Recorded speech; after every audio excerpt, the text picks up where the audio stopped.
Je bénirai l'Éternel en tout temps. Ses louanges seront toujours dans ma bouche. Ou j'aime qu'on ait un problème. Et puis qu'elle est content comme ça. Ah, m'pas caché Dieu. Depuis m'commence li Bible moi chaque jour, m'senti charge problème moi yo sorti sous dôme. Si c'est comme ça, moi pour aller couvrir acheter un Bible. Dégagez au marché.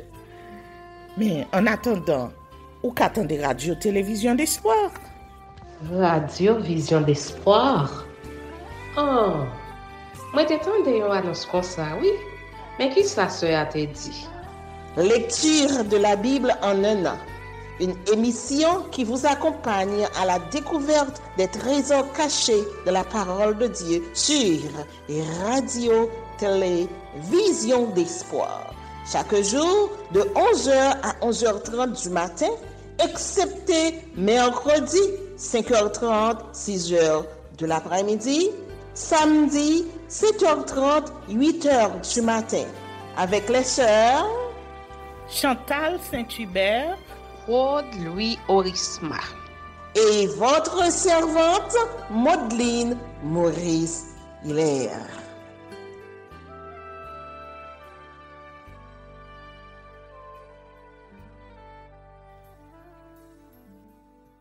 Saint-Esprit de Dieu, fais-nous la grâce de jouir de ta présence durant cette lecture qui enseigne, convainc, corrige, instruit et qui sauve. Au nom de Jésus. Amen.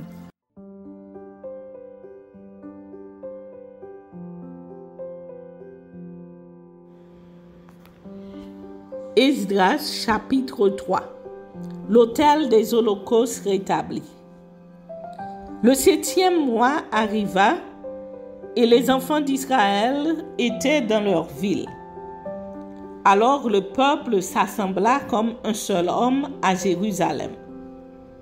Josué, fils de Jotsadak, avec ses frères, les sacrificateurs, et Zérobabel, fils de Shetsiel, avec ses frères, se levèrent et bâtirent l'autel du Dieu d'Israël pour y offrir des holocaustes, selon ce qui est écrit dans la loi de Moïse, homme de Dieu. Ils rétablirent l'autel sur ses fondements, quoiqu'ils eussent à craindre les peuples du pays, et ils y offrirent des holocaustes à l'Éternel, les holocaustes du matin et du soir. Ils célébrèrent la fête des tabernacles, comme il est écrit, et ils offrirent jour par jour des holocaustes selon le nombre ordonné pour chaque jour. Après cela, ils offrirent l'holocauste perpétuel, les holocaustes des nouvelles lunes et de toutes les solennités consacrées à l'Éternel, et ceux de quiconque faisait des offrandes volontaires à l'Éternel. Dès le premier jour du 7e mois, ils commencèrent à offrir à l'Éternel des holocaustes. Cependant, les fondements du temple de l'Éternel n'étaient pas encore posés. On donna de l'argent aux tailleurs de pierre et aux charpentiers, et des vivres, des boissons et de l'huile aux Sidoniens et aux Tyriens, pour qu'ils amenassent par mer jusqu'à Japho des bois de cèdre du Liban, suivant l'autorisation qu'on avait eue de Cyrus, roi de Perse. Les fondements du temple posés. La seconde année, depuis leur arrivée à la maison de Dieu à Jérusalem, au second mois, Zorobabel, fils de Shealtiel, Josué, fils de Jotsadak, avec le reste de leurs frères, les sacrificateurs et les Lévites, et tous ceux qui étaient revenus de la captivité à Jérusalem, se mirent à l'œuvre et chargèrent les Lévites de 20 ans au-dessus de surveiller les travaux de la maison de l'Éternel. Et Josué avec ses fils et ses frères, Kadmiel avec ses fils de Juda, les fils de Henadad avec leurs fils et leurs frères, les Lévites, se préparèrent tous ensemble à surveiller ceux qui travaillaient à la maison de Dieu. Lorsque les ouvriers posèrent les fondements du temple de l'Éternel, on fit assister les sacrificateurs en costume avec les trompettes et les Lévites, fils d'Asaph, avec les cymbales, afin qu'ils célébrassent l'Éternel d'après les ordonnances de David, roi d'Israël. Ils chantaient, célébrant et jouant l'Éternel par ses paroles. Car il est bon, car sa miséricorde pour Israël dure à toujours. Et tout le peuple poussait de grands cris de joie en célébrant l'Éternel, parce qu'on posait les fondements de la maison de l'Éternel. Mais plusieurs des sacrificateurs et des Lévites et des chefs de famille âgés qui avaient vu la première maison pleuraient à grand bruit pendant qu'on posait sous leurs yeux les fondements de cette maison. Beaucoup d'autres faisaient éclater leur joie par des cris, en sorte qu'on ne pouvait distinguer le bruit des cris de joie d'avec le bruit des pleurs parmi le peuple, car le peuple poussait de grands cris dont le son s'entendait au loin.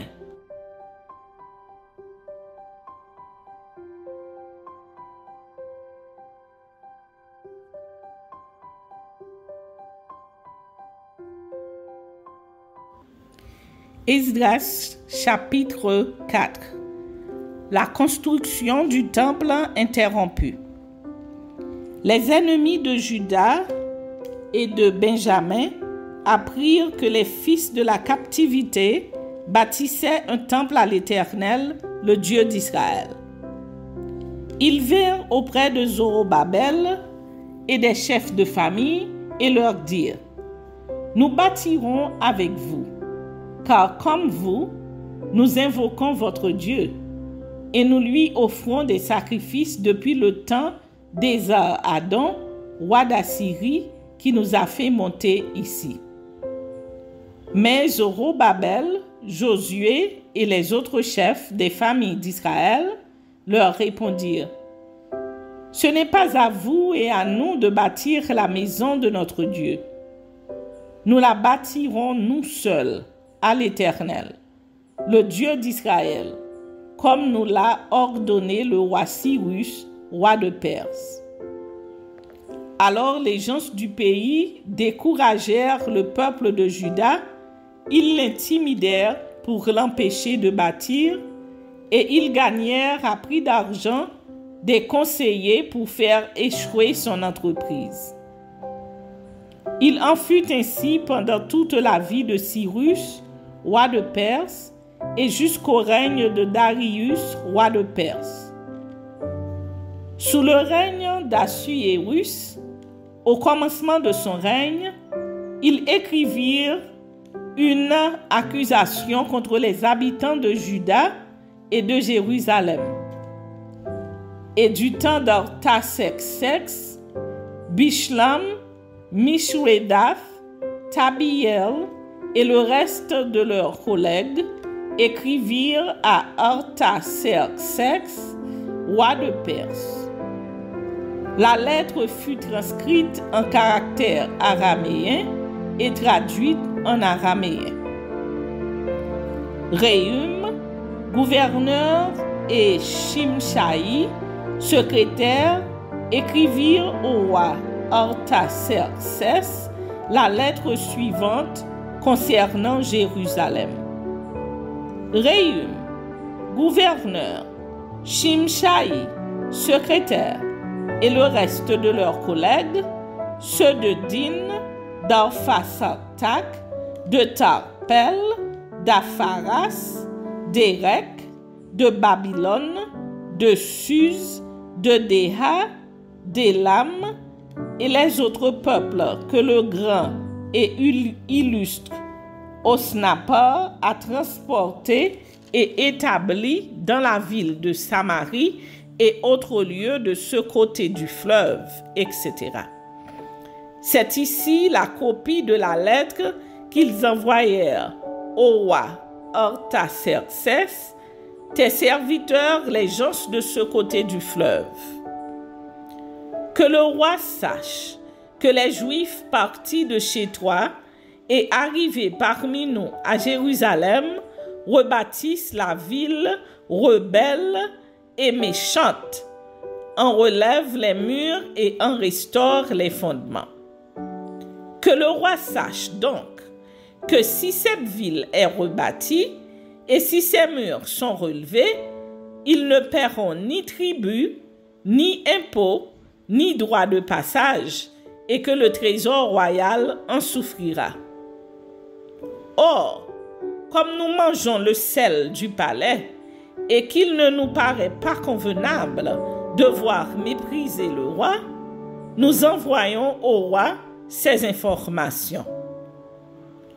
Qu'on fasse des recherches dans le livre des mémoires de tes pères, et tu trouveras et verras dans le livre des mémoires que cette ville est une ville rebelle, funeste au roi et aux provinces, et qu'on s'y est livré à la révolte dès les temps anciens. C'est pourquoi cette ville a été détruite. Nous faisons savoir au roi que, si cette ville est rebâtie et si ses murs sont relevés, par cela même, tu n'auras plus de possession de ce côté du fleuve. Réponse envoyée par le roi Aréum, gouverneur, à Shimshai, secrétaire, et au reste de leurs collègues, demeurant à Samarie et autres lieux de l'autre côté du fleuve. Salut! La lettre que vous nous avez envoyée a été lue exactement devant moi. J'ai donné ordre de faire des recherches et l'on a trouvé que dès les temps anciens, cette ville s'est soulevée contre les rois et qu'on s'y est livré à la sédition et à la révolte. Il y eut à Jérusalem des rois puissants, maîtres de tout le pays de l'autre côté du fleuve, et auxquels on payait tribut, impôts et droits de passage. En conséquence, ordonnez de faire cesser les travaux de ces gens, afin que cette ville ne se rebâtisse point avant une autorisation de ma part. Gardez-vous de mettre en cela de la négligence, de peur que le mal n'augmente au préjudice des rois. Aussitôt que la copie de la lettre du roi Artaxerxès eut été lue devant Réum, Shimshai, le secrétaire, et leurs collègues, ils allèrent en hâte à Jérusalem vers les Juifs et firent cesser leurs travaux par violence et par force. Alors s'arrêta l'ouvrage de la maison de Dieu à Jérusalem, et il fut interrompu jusqu'à la seconde année du règne de Darius, roi de Perse.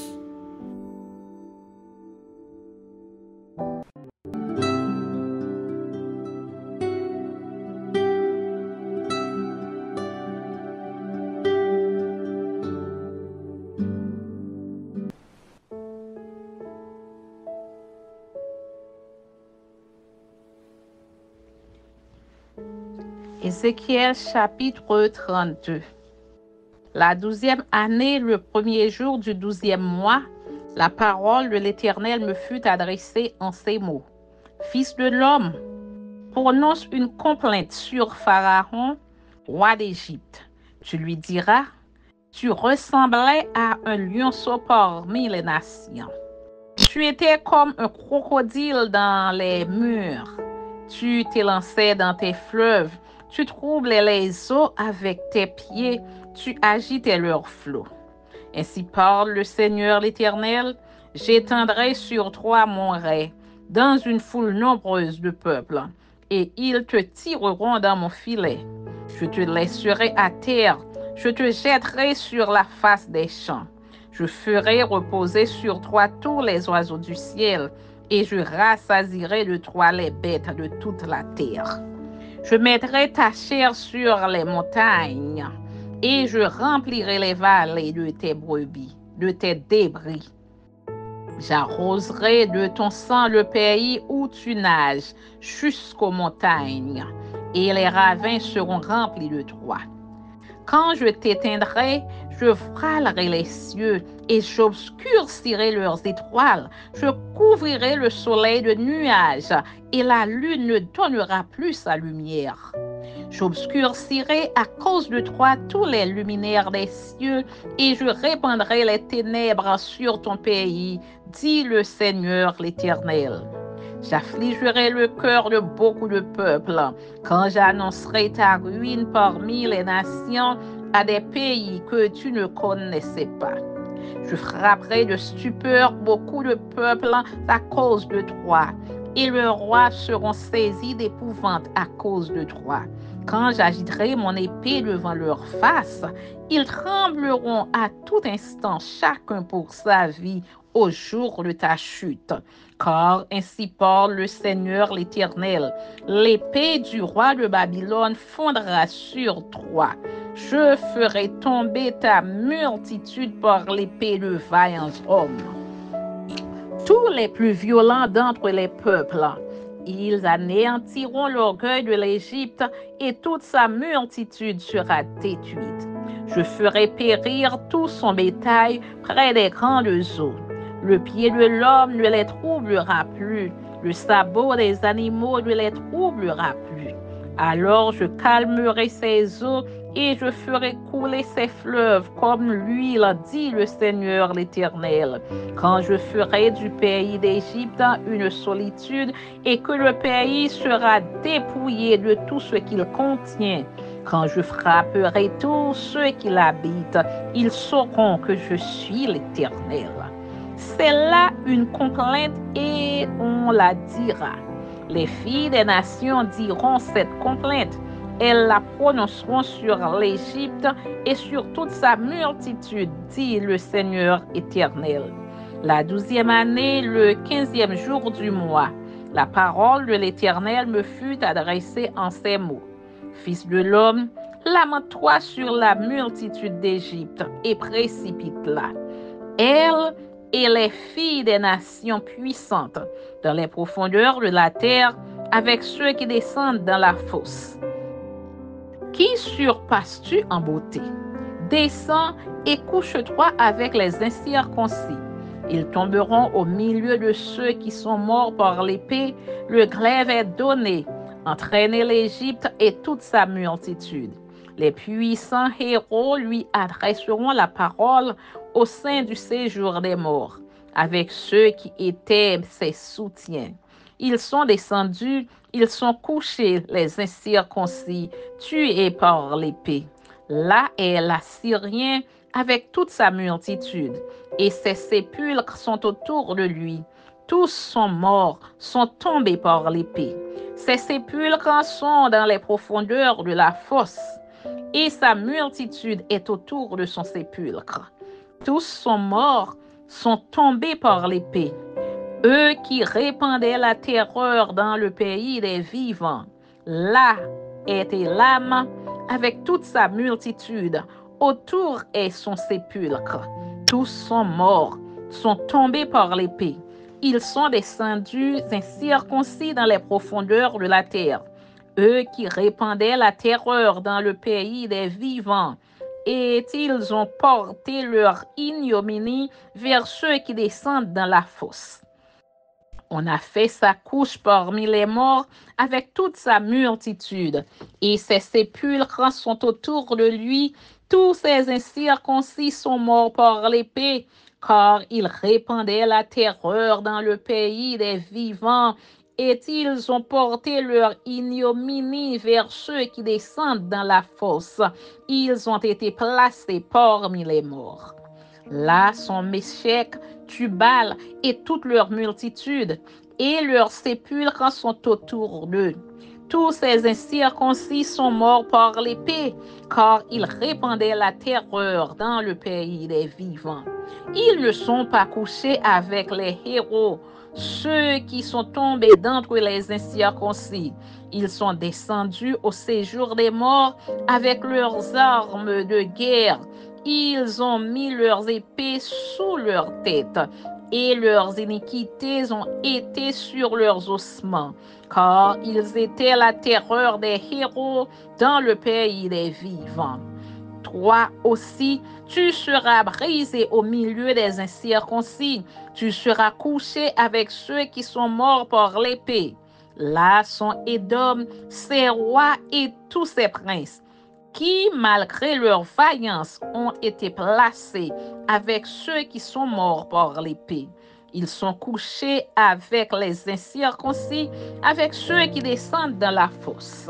Là sont tous les princes du septentrion et tous les Sidoniens qui sont descendus vers les morts, confus malgré la terreur qu'inspirait leur vaillance.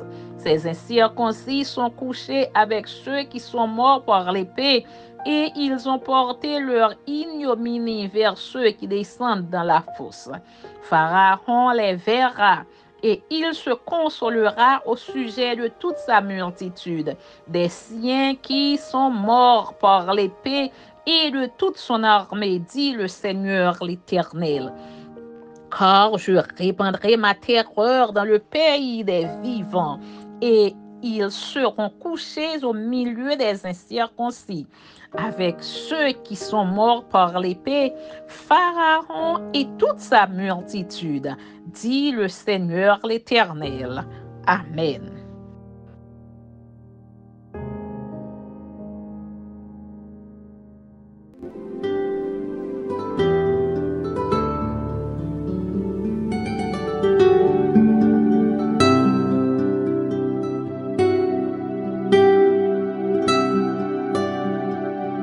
Merci Seigneur de nous donner le discernement dans la lecture de ta parole, que nous y prêtions attention afin d'appliquer notre cœur à la sagesse. Amen. Que celui qui a des oreilles pour entendre, entende, et que celui qui lit fasse attention.